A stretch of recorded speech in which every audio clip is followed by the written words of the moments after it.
Now what I want to do is take a look at this in practice, especially so you can see just how much time this saves us. I know this looks super intimidating, even if you're just learning ice problems, but it's the skeleton of a problem without the actual numbers plugged in. So here's our prompt. You got 1.66 molar formic acid, and you want to find some stuff. In order to do that, you have to have a Ka value. We would have gotten that from a table. I called it formic acid so that you would know what that is, not that it matters. And I do want to point out that this number is our initial concentration, and that notation with the open brackets and the 0, that 0 is implying at time t equals 0, the beginning, initially, okay? So light blue here, I have this prompt. Here are the things I'm looking for. First step, as always, write an aqueous dissociation equation, write a K expression, set it equal to your K value. In our ice problem here, there's my initial concentration. Starting out, not worried about that. That is 10 to the minus 7th from autoionization, or just forget about it most of the time. Haven't made any of that, so it's 0.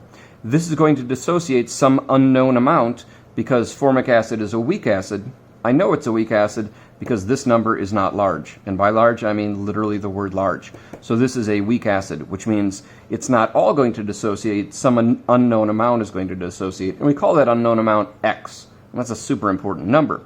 On the other side, when this dissociates by X, 1-to-1 stoich, this goes up by X. And this one also goes up by X. And so in the end, our equilibrium, right, we have what we started with minus X. We have H3O plus, which is 10 to the minus 7th plus X, but 10 to the minus 7th is really small, so that ends up just X most of the time. And we have 0 plus X, which ends up X. So these are our equilibrium amounts that I have put right there. In fact, let me just highlight those so that it's obvious that this information right here is this information right there.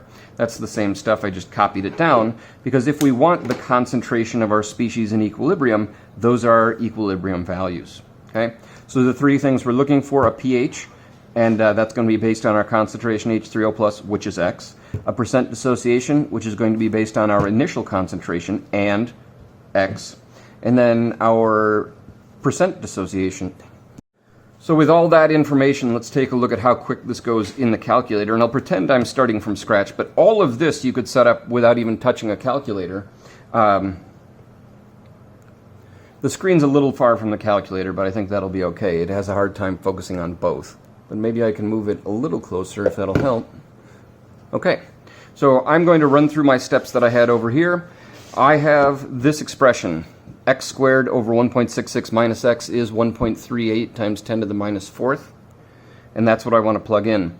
And I'm going to follow my steps over here. I'll go math, up one, solver, get back to where I can enter my equation of the form 0 equals something. And you'll notice over here I have something equals Ka. So I'm going to rewrite that. I need it to be of the form 0 equals. And so I'll have that X squared over 1.66 minus X, and then I need to move that Ka over to this side, so it'll be minus 1.38 times 10 to the minus 4. So that's what I have plugged into this calculator over here. X squared over 1.66 minus X minus 1.8 times 10 to the minus 4. And I did say be super careful about making sure you include those parentheses. At this point I go to the next step. I'm going to guess that this is, or I'm going to put in my instruction that this is 0. And I'm going to hit alpha enter to solve it. I now have that number. I'm going to get out of here, and now we can start filling this stuff in. We know our X, in this case, we'll say 1.72 times 10 to the minus 2, 1.72 10 to the minus 2.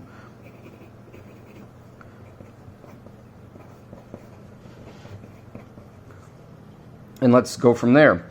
My formic acid concentration is supposed to be 1.66 minus X.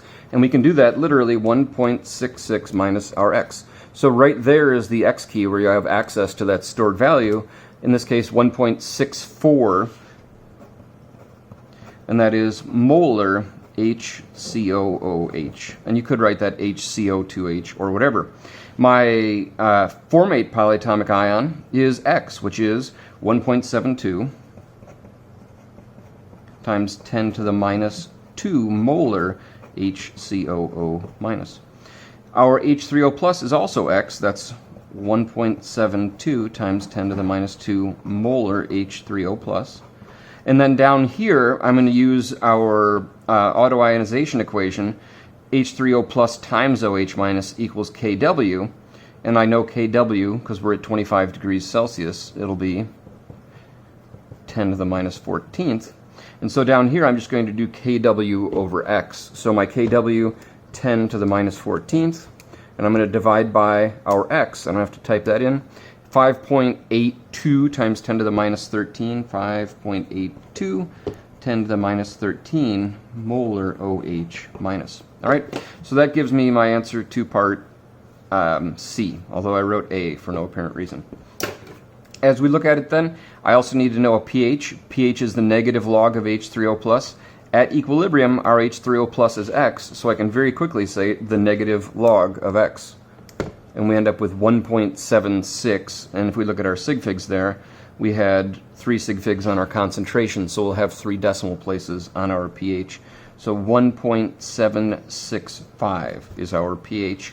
And then to get our percent dissociation, we find out that that is x over our initial concentration, so times 100. So our x value divided by that initial concentration, 1.66, and that's times 100.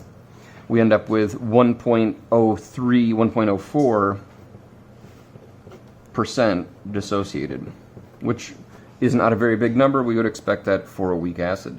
So as soon as we know what x is, then we can just fill that stuff in using the stored value in our calculator, and it saves quite a bit of time. Before I forget, let's go ahead and correct this. This species is actually letter C, and this is letter A, and this is still letter B. There we go.